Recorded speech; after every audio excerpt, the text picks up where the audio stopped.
Аял деген бул жер жүзүндөгү 200 миллиондон ашык жандуулардын ичинен ыйман, анан тил.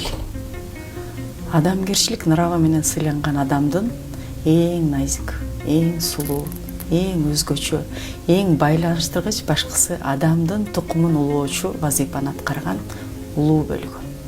Ошондой айымдын сиз айткандай жашоосу күндөн майрам болуш керек.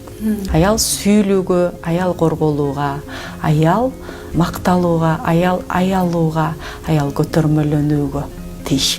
Ошондо гана аял эч качан багуучу эмес, аял таап келүүчү, аял багындыруучу, аял жеңүүчү эмес, аял шык берүүчү, аял жашартуучу, аял байланыштыруучу, аял тарбиялоочу, аял мээрим берүүчү жана өнүктүрүүчү башат болгондуктан бир үрөөн сыяктуу, топурак сыяктуу бир өсүмдүк өскөнгө ыңгайлуу бир башталыш болгондуктан ошол табияттар сакталыш керек, корголуш керек, сүйүлүш керек.